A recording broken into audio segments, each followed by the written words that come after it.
Hello and welcome to jobskillshare.org. Today I'm sharing something different than my usual YouTube IT related videos, but it still has to do something with technology. Now, recently I've been getting some calls from even members, and also I've been watching a lot of different type of videos where people get scammed, and it's just sad that how so many people, young people, are taking advantage of a older, generation that we call parents, grandmother, grandfather, and whatever you want to call them. But let's say they are not good with computers, and they're not good with technology, and how some people take advantage of this very sad situation. So I decided that I'm going to do something different this time. I want to do this as a service, and I would appreciate if you can also share this video with people who you think that can take benefit. So first, I want to talk about scams and how it works, and what are some good sites that you can go and do more detailed study. But I will show you some techniques that you will be able to quickly realize that it's a scam, or you should be able to at least stop someone from taking a very easy scam on your loved ones. So first one is I really like the Australian government site, which is called scamwatch.gov.au. So if you go to this website, they have a very easy way to identify types of scams.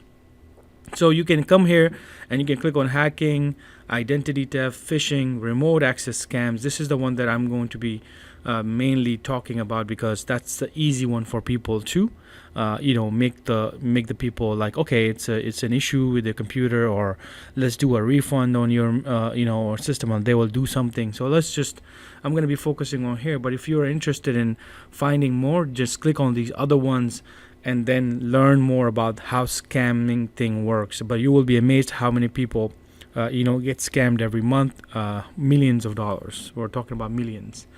So it's just crazy.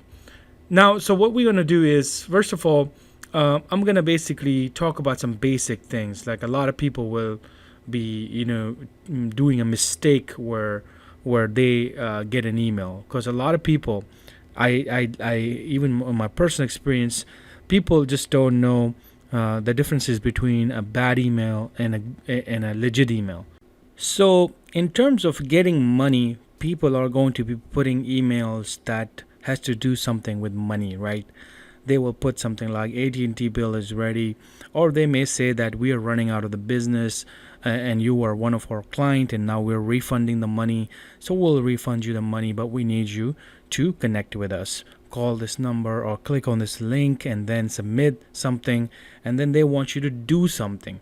Usually in an email, is nothing for them if they don't want you to take an action. Like, you can open the email, but the systems are mostly protected in that sense. The body and everything is just like, if you click on that email and you don't open any links, then you can see things. Like, for example, I'm showing you something in front of your screen where it says AT&T bill is ready, and then the way it works is that if I want to know who's this person, I don't need to even click on from that person. Most of the emails will show you that by just putting your mouse on top of that.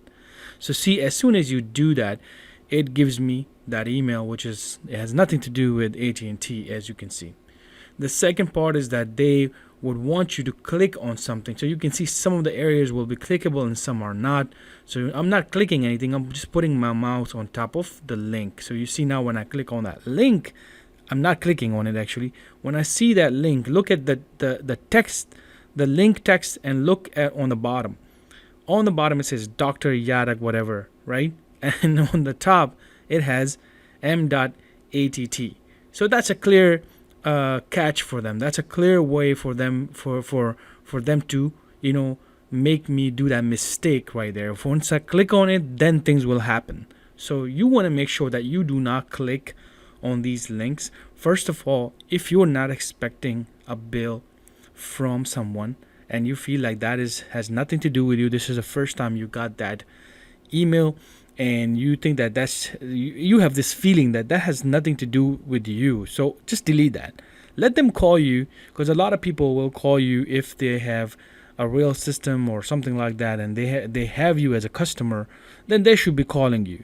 Just tell them, yeah. I mean, even if they send you something inside the mail and they're saying extra charges will are there because $5 and you did not pay on the time, then you can dispute that. Just say that, I don't trust these kind of emails, and I don't have stuff like that. So you guys need to work that out. Then at least that's better than you getting hacked, or you're putting your money into someone's account, $2,000, $3,000, however much they will scam you for. That's way better than losing that kind of money. So first of all, make sure you understand this, that just by putting your mouse on top of these links and without clicking it, you can understand the differences. So that is the first basic lesson that people should just, because that's such a normal thing. Everybody does that. They go to computer, they open a email, and all of a sudden they just start clicking on links, and that's where problems will start. And people who don't know too much about computers, they think they have no idea how these linking even works. So for them to even putting a mouse on top of it and then figuring out and waiting for that time to see that bottom link is just not realistic. So you have to train people, you have to tell people. And that is the problem, where a lot of people do all these trainings that they don't realize that they go through these slides or text-based training. They don't realize that they have to put some emphasis on this area where people have to stop and look into these two differences. And that's just the easy way for me to not even click on this anymore. And I know this is trash. Now, another tip that I would like to share is actually on the computer, PC, laptop. In a Windows environment, you have accounts. And when you buy your laptop or desktop, it comes with an administrative account. So when you set it up for the first time, that's the admin account. So usually, a lot of people who are working in IT, they usually will tell you that you don't want to use an admin account for your normal stuff like surfing. So in a first example, even if you clicked on something and it had to go out and install something on your computer, then it will be successful. The reason for that is that you clicked on it as what? You clicked on it as an admin account. So you never want to log in to an admin account and do things. So to work out on this is that first, if you are already logged in and you have created your account the first time, that's the first account. So check if you're an admin. How do you check it? Once you log in with your name, it may say John or whatever, and then you're going to log into that machine. So let's go ahead and log in, and I'll show you how to create a new account with the least privileges, and also to verify that that account is not an admin account. So when you log in, all you have to do is on your start menu, you're going to right click here and you will click on computer management. So let's go ahead and do that. Here you right click here and go to computer management, and then we will go to the local users and accounts. And this is where you will see that if you are using the account is admin or not an admin. First of all, by even going into this feature tells you that you have more rights. So here, if you come here and click on local and click on users, here you see an admin account. And this is not going to be admin, maybe it has your name on it. So to find out is it an admin account or not, you're going to right click and go to properties. By going to properties, you're going to see member of. So you see right now this account is administrator. Now my recommendation to you is right click here, set a password and save it somewhere very safe, and then give it a very strong password, and then create a new account. Now when you create a new account, you're going to right click here and then click on new user and then name it something else, and now this account will not have the rights and as an admin. It will have the rights of a user. So let's say if I create something, I'm going to create demo, and I'm going to give it also a strong password here. I don't know how strong that is, but for now that should be okay. So you see, when you create that demo account, if I click on it, go to the properties and go to the member of, it's a user account now.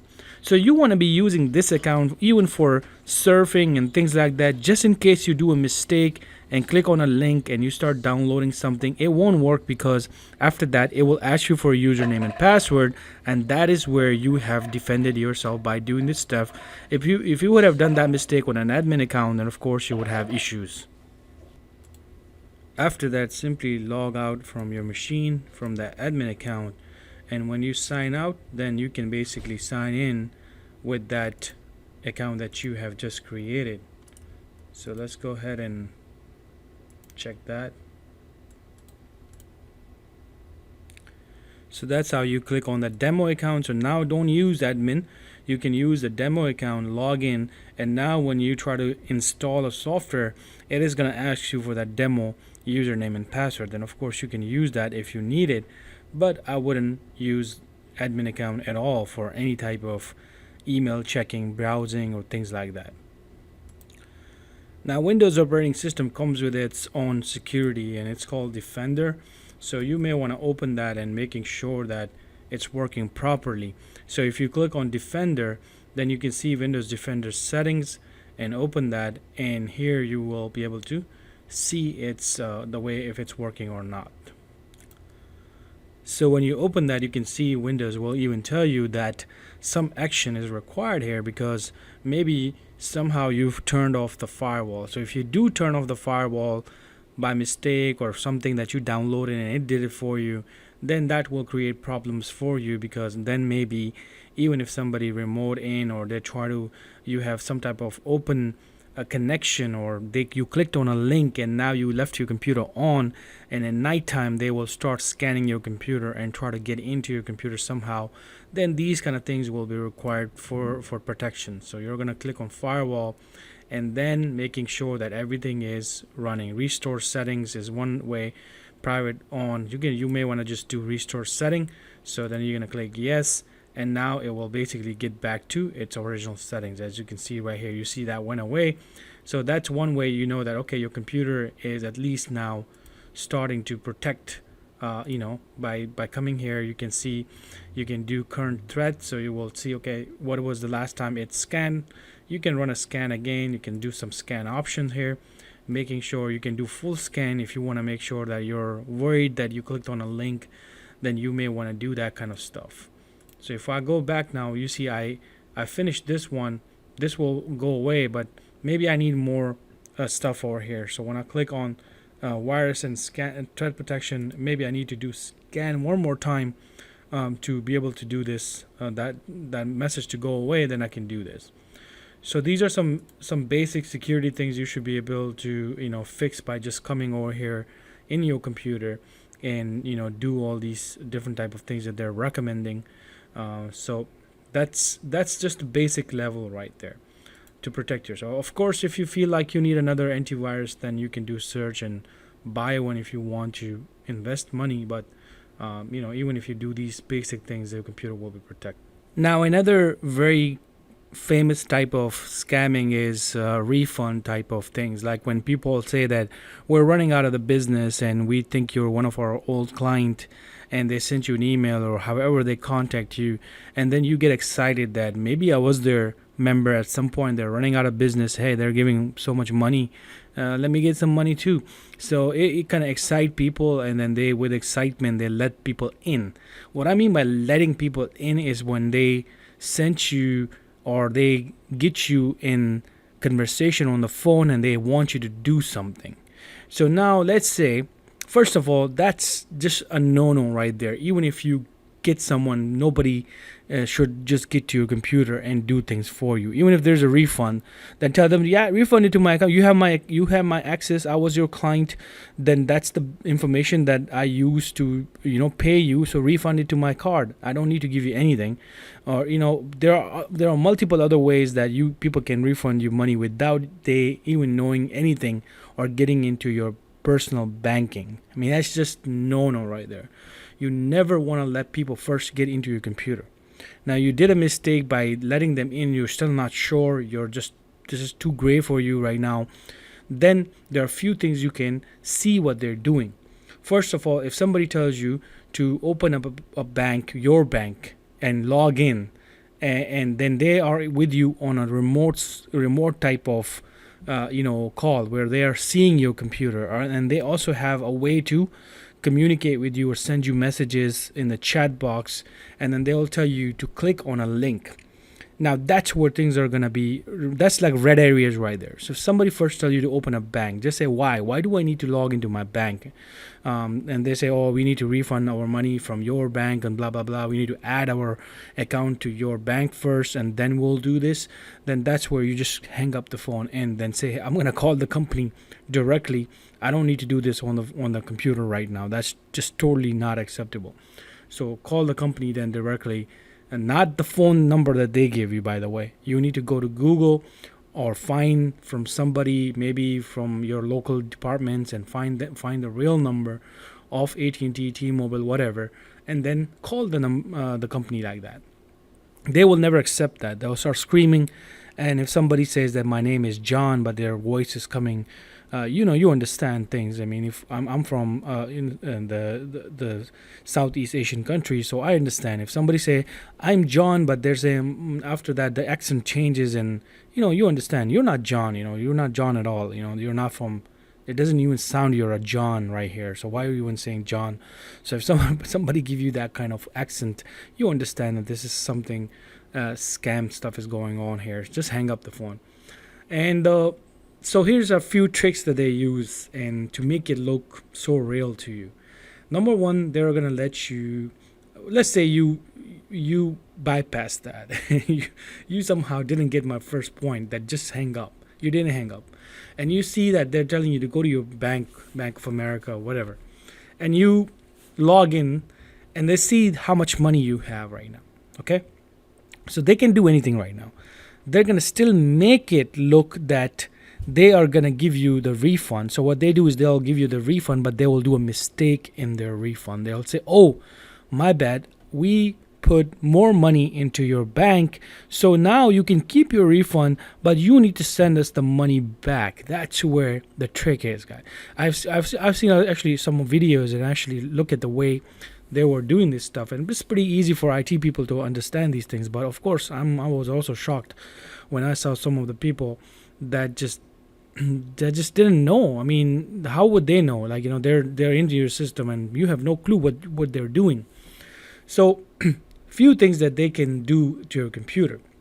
One, if they ask for a control, they should never ask for a control. As soon as they ask for a control, you just messed up right there.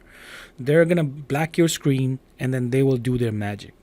They have other ways to do it too, but getting a control to someone is the first thing. You first of all tell them that even if it's a trustworthy person, you should never let them use their products, because their products could have more rights. They have more way to hack into your system. They may leave something in your system, so you never want to use that. First of all, even if it comes to the very like, I really don't want to say this, but let's say it comes to the point where you do need to give them access, then have them use your access. Tell them that go to zoom.com. I created a meeting. I'm sending you the email. You accept my meeting. Okay? Don't let them send you the meeting. That's where they're going to start screaming, and probably you will find out that they really don't want to do that because they have other plans, and just shut down, close your computer. And the other way is that if, let's say, for example, they get a hold of your computer and you're watching them and you still don't know what they're doing, so they're gonna basically kind of like make your screen, probably you won't be able to see that for a few seconds, and they're going to change the numbers on your bank. Now, some of you may say, oh, I understand a little bit IT, so I'm gonna click here. That's secure connection, and that's everything is Chicago, US, everything is good, Bank of America is good, but they have done the trick on your computer. So basically they'll just right click here and they'll inspect the element, right? So after that, they can play around with the computer and the page, so they can change these numbers, they can change the text, whatever they want to change. They usually change the numbers, by the way. They will put it like, if they told you they're gonna give you, let's say, $100 refund, and it becomes, let's say, $500, that's where the trick is. They're gonna say, oh, we mistakenly gave you $300 more, so we need to now get that money back. And you're gonna say, okay, Now, it's pretty easy. How do I do it from my bank? If they're saying, no, don't go to your bank, because now they have taken a picture of that, amount. So sometimes by just refreshing it, you can see that that will go away. So you can quickly check it. Okay, you know what? Let me just refresh it right here. And if they have done something on your code on the computer, then that should go away. But sometimes they can take a full image of it, they can save that, and even trick you more, and they have ways to kind of make you show the information that they want you to show. So this is where then you can say, okay, you know what, hold on a minute, take out your phone right there, don't even tell them that, just take your phone out and go to your phone bank mobile app and look at your app and log into your bank. You will see that there's no money in there, and that's where you have been, at least they have been successful in your getting onto your computer and doing that to you. Shut that down, or and report it to FTC, which is the US reporting body. So call them and tell them about the whole thing. But again, you see how quickly you have found out, because even if you want to play around with them, you can let them do that. But why would you want to do that in your computer anyways? You can always take two computers. Don't just tell them that you have phone open with your bank information. So when you have your phone, of course they don't have access to your phone, and they probably will tell you don't do anything else and blah blah blah. So make sure you have your phone with you. They cannot see you. Turn off your camera first of all. People have ways to even look at you without you knowing that the camera is on. So put your camera, unplug it. If you have a laptop, I like to put a little tape on the camera. If I want to use it, I'll just remove it. So do these kind of things to protect yourself and protect your family. And also after this, of course, you want to just shut down. Now the next phase of the same login with the banking. So of course this is a refund area, right? They want you to do this, make you feel guilty, so now you feel like you have to return the money. They will want you to go and buy the cars, they will want you to do other things. That's where you are kind of like, don't worry about it. There's no money, you checked your phone, close it down, don't worry about that. If they did a mistake, let them deal with that. Okay, now another one is a pretty scary one, where you're in with conversation with a person, and then they're saying, hey, you need to open this link. Basically, this is your, like, okay, what bank are you using? You don't have to Google, and because people are, sometimes they're not thinking, okay, yeah, you help me out, just give me the link quickly, and then they will open it for you because they have access to your computer. So they will say, okay, I'm gonna go to Bank of America right now, and yeah, Bank of America is open right now, so check your account and you got a refund right there. But look at the difference between these two. I hope you understand this, because username, passcode, right, everything looks the same, not big difference. I mean, people can really trick you. Look at this. But look at the link. I'm running the whole Bank of America site from my server right now, and I can easily let people, this is where I can kind of, make you not look at it. I can make your screen so you don't even see this part, and then I will let you basically log into your bank. Now, will that work? It's not going to work. That's where you basically almost got hacked. And this is pretty much a little bit, if somebody wants to hack you, they don't want to tell you, but then this is where it's not going to work, right? You're going to, it's not working. Maybe you have a connection problem, so they'll close it and let you log into the real Bank of America again, because now, once you did it the first time, they got your username and password. So whatever they wanted to hack, they got the information. After that, they're going to probably help you and then try to get away from the call quickly to sound it more legit, and then you're good to go. But later on, you find out that your money is gone, or the same technique would be used for hacking into your computer somehow. So be watchful and never let them send you a link, specifically when it has to do something with banking. You always want to do it yourself. And like I said, always keep your phone with you. Don't tell them, and always check the balance differences between these two, because they're working on this system and you have the full control on the phone. Easily you can find out what is going on. Thank you for watching this video, and I hope this protects you and your family. If you are thinking, do we provide this type of service on jobskillshare.org? We do in an IT services section, and if you want to know more about it, go down to support@jobskillshare.org email or call this number. We can talk about how we protect computers in our IT services departments. But if you want to know what else do, we actually teach IT skills to people who would like to become IT professionals. So these are students, people who are transitioning from one career to IT career, and we have almost 40,000 members. And you can also come and take free courses like Help Desk Entry Level to Specialist. As soon as you register, click on Home and then come to this course. This course will take you from zero to IT professional if this is something that you're considering. But if you feel like you want that real training, then of course we have instructor-led training and we train you step by step. Thank you for watching this, and do share this video.